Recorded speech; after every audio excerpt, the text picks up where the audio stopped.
बिस्मिल्लाहिर्रहमानिर्रहीम। अस्सलाम वालेकुम। चलिए शुरू करते हैं आज की कहानी। घर में काफ़ी दिन से कशीदगी चल रही थी। साइमा बारहा अपनी माँ के घर जाने की धमकी दे चुकी थी। मियाँ बीवी की रोज़-रोज़ की तकरार से बच्चे अलग परेशान और सहमे हुए रहते थे और मोहल्ले वाले दोनों मियाँ बीवी के दरमियान सुलह सफाई करवाने की कोशिश करते करते थक हार कर अब तमाशा देखने के लिए एक तरफ हो गए थे।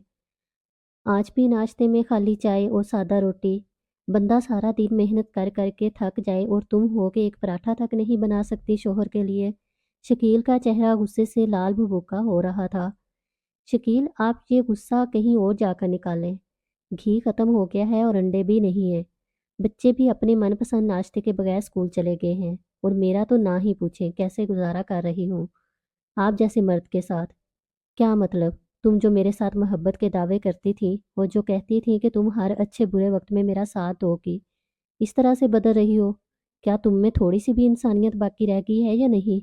शकील साइमा के तानों पर अफसोस करने लगा। ये इंसानियत ही तो है जो शादी के 10 साल तक यही हूँ और आपके 2 बच्चों की माँ भी बन गई हूँ। आप भी जो मेरी ख्वाहिशात के लिए अपनी ज़रूरियात तक कुर्बान करने को तैयार हो जाते थे, आज मेरी ख्वाहिशात तो क्या ज़रूरियात से भी मुंह मोड़ रहे हैं। काश ये मोहब्बत ना की होती मैंने। मुझे क्या पता था कि मोहब्बत एक खेल ही साबित होगी। ये तो मेरी ज़िंदगी के लिए रोक बन गई है। साइमा हमेशा की तरह के आंसू बहाने लगी। हो ना हो, मैंने तुमसे गन पॉइंट पर शादी नहीं की। हम दोनों ने एक दूसरे से मोहब्बत की। घर से भागे तो नहीं, जो आप पछता रही हो। तुम्हारे घर वालों से रिश्ता मांगा और तुम्हारे भाइयों ने भी ऐसे ही तुम्हें रुखसत नहीं किया, बल्कि मेरे बारे में खूब छान फटक की। तुम सबका कसूरवार मुझे मत ठहराया करो। शकील भी गुस्से में आ गया। हाँ, गलती मुझसे भी हुई और मेरे घर वालों से भी, जो उन्होंने चमकती चीज़ को सोना समझ लिया। अब इस गलती को सुधारना ही होगा। साइमा भी हतमी लहजे में बोली। शकील तने हुए चेहरे के साथ बगैर नाश्ते के दफ्तर चला गया। साइमा भी बेजार सी घर के कामों से निमट कर अपनी माँ की तरफ चली गई। साजिदा बेगम पहले तो बहुत हैरान हुई कि महीनों ना आने वाली बेटी को मेके की याद कैसे सताई, लेकिन माँ थी, इनके दिल में खटका सा हुआ तो अहवाल पूछा। अब जो माँ ने मोहब्बत दिखाई तो वो ज़ार कतार रोने लगी। अम्मा, शकील ने तो जीना ही हराम कर दिया। मुझे क्या पता था कि लव मैरिज का ये अंजाम होता है। पर आप सब ने भी तो इसे कबूल किया था। वो पहले तो ऐसा ना था। हमारी ज़िंदगी कितनी अच्छी थी। बस अब मैं यहीं रहूंगी, जॉब कर लूंगी, अपने बच्चे पाल लूंगी, भाइयों पर बोझ नहीं बनूंगी। साइमा ने माँ की तायीद हासिल करना चाहिए। साजिदा बेगम समझदार खतून थीं।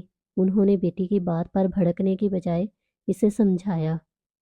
बेटा, पहले तो तुम ये भूल जाओ कि तुम्हारे भाई भाभियां तुम्हें इस घर में बर्दाश्त करेंगे। इस मामले में मैं भी इनके साथ होंगी। बेशक ये घर अब भी तुम्हारा है, लेकिन असल पनाहगाह शोहर का घर है। शादीशुदा जिंदगी में बहुत उतार चढ़ाव आते हैं। शकील अपनी जगह ठीक है। आजकल महंगाई भी तो देखो, आसमान से बातें कर रही है। दो दो नौकरियां वो कर रहा है। अगर शादी से पहले वो वादे करता था तो वो 10 साल पहले की बात थी। अब हालात मुख्तलिफ हैं। आज तुम्हें इसकी बुराइयां नजर आ रही हैं, लेकिन गौर करो, इसमें कुछ खूबियां भी तो होंगी। साजिदा बेगम ने साइमा की तरफ देखा तो वो चुपचाप बुत बनी इनकी तरफ देख रही थी। वैसे अम्मा, कह तो आप ठीक रही हैं।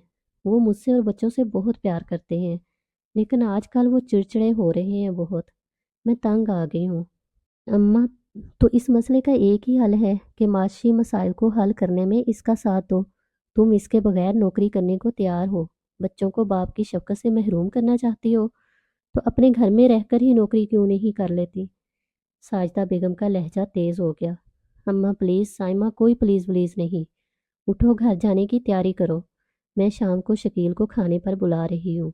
साजिदा बेगम ने गुस्सा दिखाया, जो इस वक्त और हालात के मुताबिक ज़रूरी था। शकील खामोश था। साइमा ने भी बात नहीं की। इस दिन शकील ने दफ्तर जाने से कबल साइमा को कमरे में बुलाया। साइमा, मैं तुमसे अपने रवैये की माजरत करना चाहता हूँ। मैं महंगाई के हाथों बहुत मजबूर हो गया हूँ।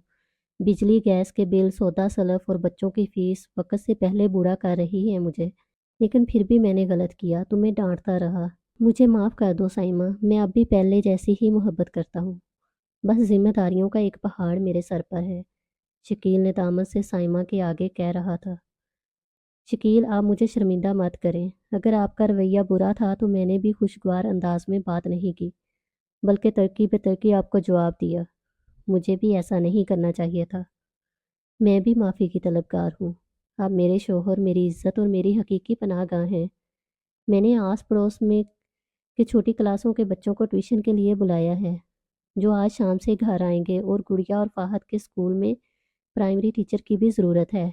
اب وعدہ تو نہیں کرتی، اگر سب کاموں کے ساتھ مینج کر سکی تو جوائن کر لوں گی۔ آپ کیا کہتے ہیں؟ نہیں، اس کی ضرورت نہیں۔ کمانا عورت کی ذمہ داری نہیں، نان نفقہ پورا کرنا مرد کا کام ہے۔ تم گھر پر رہ کر میرا ہاتھ بٹا رہی ہو تو یہ تمہاری مہربانی اور احسان ہے۔ شکیل سائمہ کا شکر گزار تھا اور اسی جذبے سے اس کا ہاتھ تھامتے ہوئے اسے خود سے لگا لیا تھا۔ وہ سائمہ کو یوں محسوس ہو رہا تھا کہ گویا وہ تپتے ہوئے صحرا سے ایک نخلستان میں آ گئی ہو۔ اگر کہانی اچھی لگی ہے تو ویڈیو کو لائک اور شیئر ضرور کریں، اور اگر میرے چینل پر نئے ہیں تو چینل کو سبسکرائب کر دیں تاکہ آپ کو اس طرح کی دلچسپ کہانیاں سننے کو ملتی رہیں۔ شکریہ۔